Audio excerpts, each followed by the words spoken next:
Kazakhstan sudah lama dipandang sebagai salah satu republik pecahan Uni Soviet yang paling stabil di Asia Tengah.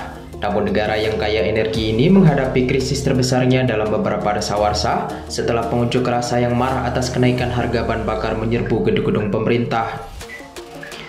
Presiden Kassym-Jomart Tokayev pun memerintahkan pemerintahan kabinetnya untuk mengundurkan diri pada 5 Januari ketika aksi protes berubah menjadi kekerasan di beberapa kota Kazakhstan. Dilaporkan para demonstran menyerbu kantor wali kota di Almaty yang merupakan kota terbesar di negara itu.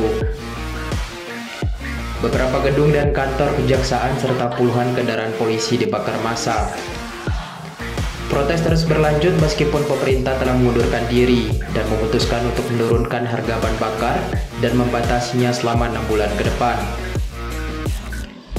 Dalam insiden yang belum pernah terjadi sebelumnya sejak kemerdekaan pada tahun 1991, pengunjuk rasa bahkan berusaha untuk merobohkan patung Nursultan Nazarbayev. Nursultan Nazarbayev adalah presiden pertama Kazakhstan yang merupakan kekuatan politik dominan di negara itu selama lebih dari 3 dekade.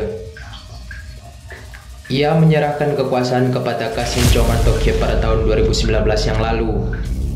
Tokayev mengumumkan keadaan darurat di Almaty, memberlakukan jam malam dan membatasi akses ke kota. Ratusan pengunjuk rasa ditahan dan pemadaman internet yang meluas telah dilaporkan di negara itu sejak 2 minggu lalu.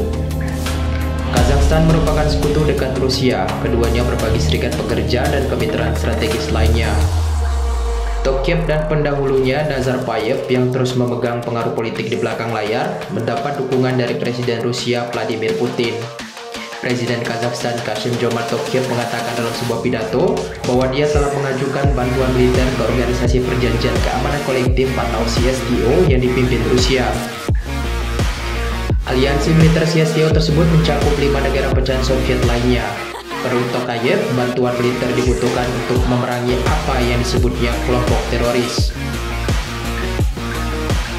Ketua CSTO Perdana Menteri Armenia Nikol Pashinyan mengatakan bahwa aliansi akan mengirim pasukan penjaga perdamaian kolektif.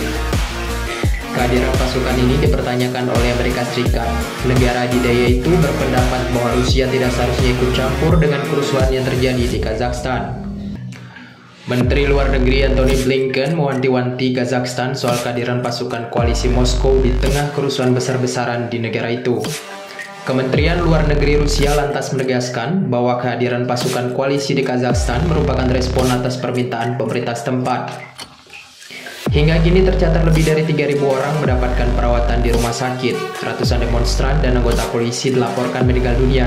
Bahkan didapati seorang petugas kepolisian ditemukan dipenggal. Media setempat telah melaporkan bahwa keadaan darurat di Kazakhstan saat ini telah berakhir. Pemerintah Kazakhstan akhirnya mengakhiri status keadaan darurat yang sudah diberlakukan sejak 5 Januari 2022 yang lalu. Melansir laman Anadolu, Rabu 19 Januari 2022, berakhirnya status darurat di negara Asia Tengah itu membuat kehidupan kembali normal, terutama di ibu kota negara Nur Sultan dan kota metropolitan terbesar Almaty.